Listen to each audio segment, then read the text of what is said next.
When somebody turns to Allah, don't worry about the means. Guidance will come. Balance will come. I want to tell you some more about Robert because young guys are here. Young guys that play basketball. Young guys that are healthy. Young guys that have ambition. I told you what's his paralysis, from where to where? Neck down. He has a special wheelchair that has to hold pretty much every part of his body in place. He can't just sit in a wheelchair. It holds his neck and it holds every other part of his body in place because he has no control over his limbs. And he has to have a special van where the wheelchair locks in so that if it goes through a bump or whatever, he doesn't, receive the shock. So he made a request. He wants to go to the Friday prayer. They didn't have the special van, so they put him in a regular van. And so he went in the regular van and a few bumps and his spine got even more hurt. He went to Jumu'ah. He came back in excruciating pain. And they said, I'm sorry, Robert, you're no longer able to sit in your wheelchair. You're going to have to stay in your bed for the next 6 months at least. If you see recovery, then you can get back up again.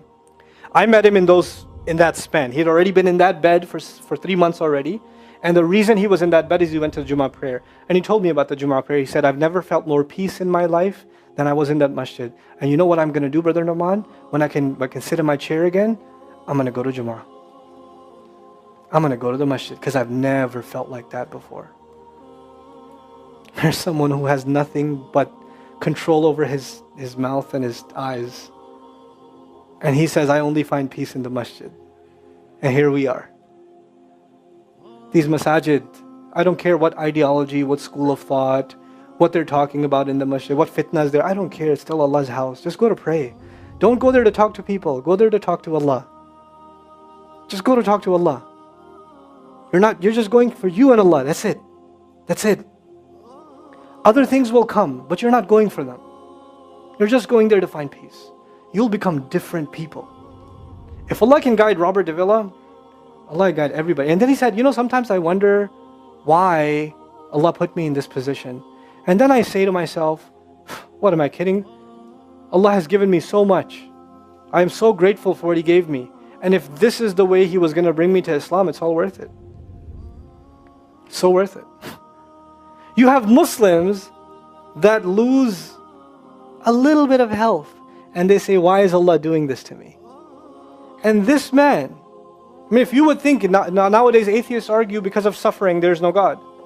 If one man has in a position to say, I don't believe in God. If there was a God, why would I be in this position? It would be Robert Davila. That guy would say, I don't believe in God. If there was one, why would I be in this mess? And yet he's in this position, and I've never seen a face with more nur.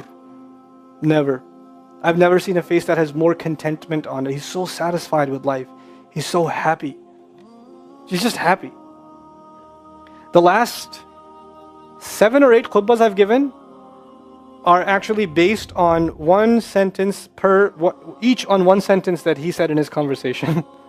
Is that profound? He's a teacher to me. I consider him a teacher. He's my sheikh. Somebody says, who's your sheikh? I say, Robert Davila. Really? Is that a pizza place? Or no. The guidance is all around us. You don't have to get worried about what's not there. There's plenty there. You know what Allah did for the people of the cave? He even guided them in where to sleep. He even guided them on where to turn. As the sun was coming, they'd turn away from it. As the sun came from the other side, they'd turn the other way. Allah will guide you in your sleep when you make dua to Him.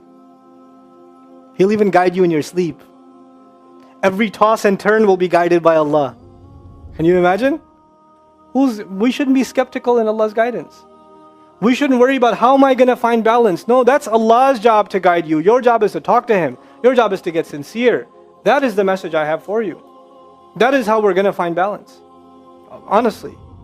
And if once you do that, once you become sincere to Allah, Allah will open doors. Allah will give you friends. Allah will give you teachers. Allah will give you access to resources, all of which are going to bring you closer and closer and closer to Him and to the truth and make life better for the people around you. This is really the gist of what I wanted to share with you. I don't want to speak longer. I've spoken too long already. I love coming back to